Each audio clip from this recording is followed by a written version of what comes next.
আপনি একটি রাষ্ট্রের প্রকল্প থেকে যখন আপনার কাছে 1000 কোটি টাকা দেওয়া হবে, এই টাকাটা আপনার থাকবে না, এই টাকাটা রাষ্ট্রের, এই টাকাটা প্রত্যেকটা জনগণের, এবং এর সৎ ব্যবহার করাটাই আপনার উপরে তখন কর্তব্য হিসেবে বর্তাবে। আপনার কাছে যখন রাষ্ট্রের একটি আমানত থাকবে, আপনার কাছে যখন রাষ্ট্রের 1000, 10,000, 5 লক্ষ, 1 কোটি মানুষের জিম্মাদারিত্ব থাকবে, প্রত্যেকজন মানুষের নিরাপত্তা নিশ্চিত করা আপনার উপরে নৈতিক দায়িত্ব হিসেবে বর্তাবে। যদি আমরা এই শিক্ষা গ্রহণ করতে পারি, তাহলে আমাদের এই রমজান, আমাদের এই সারাদিন উপবাস করা, আমাদের সিয়াম সাধনা করা, রাত জেগে আমাদের তারাবি পড়া, এটা আমাদের সার্থকতা বয়ে আনবে।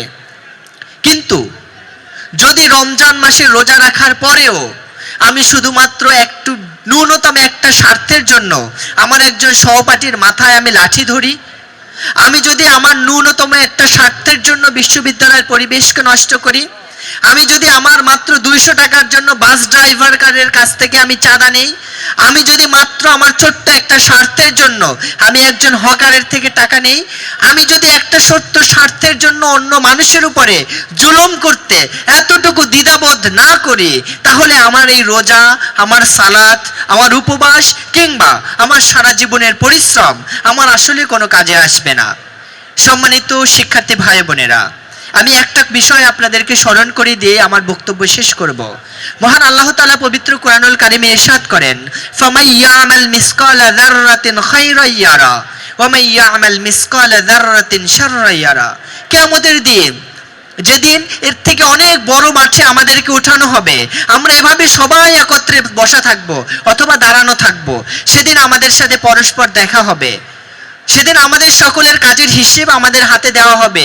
আমাকে বলা হবে, রিয়াজুল তুমি জগন্নাথ বিশ্ববিদ্যালয়ের ভিপি ছেলে, তোমার হাতে এই অপরচুনিটি ছিল, তুমি কি কি কাজ করেছো, তুমি কয়টা দুর্নীতি করছো, কতজন মানুষের উপরে জুলুম করেছো, কতটা টাকা তুমি আত্মসাৎ করেছো, তোমাকে অবশ্যই হিসাব দিতে হবে।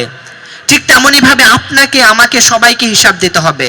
সেদিনের আমলনামাটা পরে দেওয়া হবে এবং বলা হবে, ইকরা কিতাবাকা কাফা বিনাফসিকা ইয়াউমা আলাইকা হাসিবা। তোমার আমলনামা তুমি পড়ো এবং তোমার হিসেব তুমি নিজেই দাও।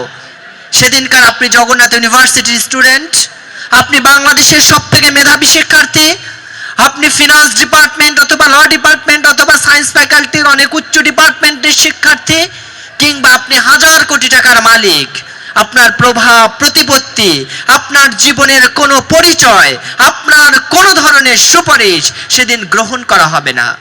সম্মানিত শিক্ষার্থী ভাই বোনেরা, আমরা এই দিনের জন্য সবাইকে প্রস্তুত থাকার জন্য উদাত্ত আহ্বান জানাই।